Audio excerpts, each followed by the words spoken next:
भारत के राष्ट्रपिता कहे जाने वाले महान पुरुष महात्मा गांधी का जन्म 2 अक्टूबर 1869 को गुजरात के पोरबंदर में हिंदू परिवार में हुआ था।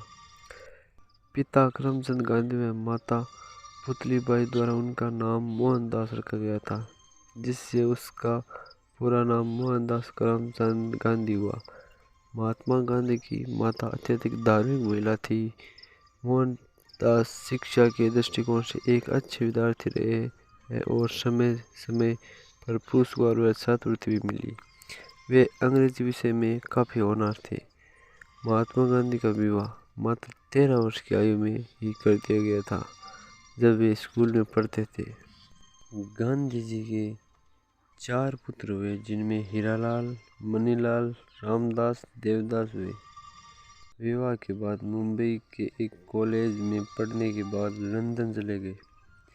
3 वर्ष की शिक्षा के बाद बैरिस्टर बने। फरवरी 1919 में अंग्रेजों के द्वारा बनाए रोलेट एक्ट कानून पर, जिसके तहत किसी व्यक्ति को बिना मुकदमा चलाए जेल भेजने का प्रावधान था, उन्होंने अंग्रेजों का विरोध किया।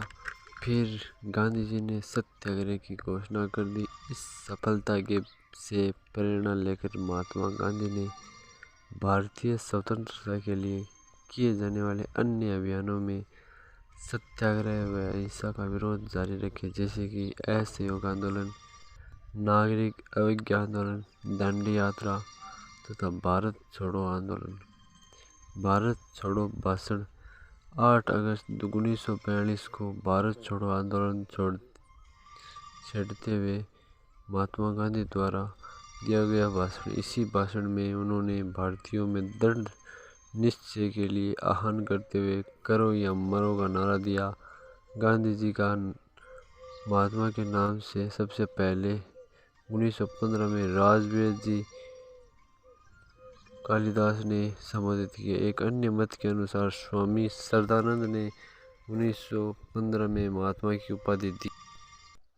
तीसरा मत यह है कि गुरु रविंद्रनाथ टैगोर ने महात्मा की उपाधि दी थी।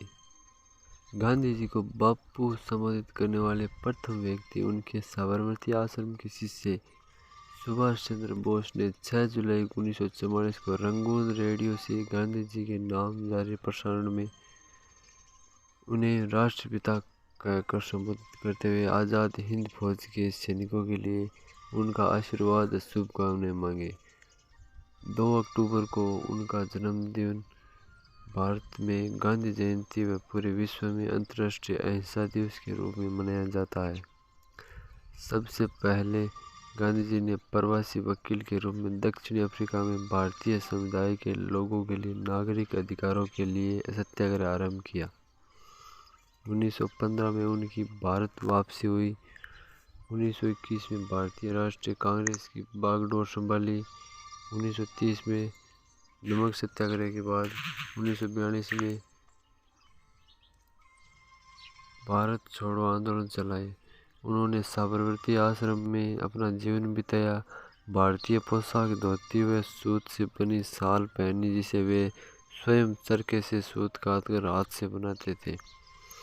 30 जनवरी 1948 की शाम को नई दिल्ली स्थित बिड़ला भवन में गोली मारकर हत्या कर दी। वे रोज शाम वहाँ प्रार्थना किया करते थे।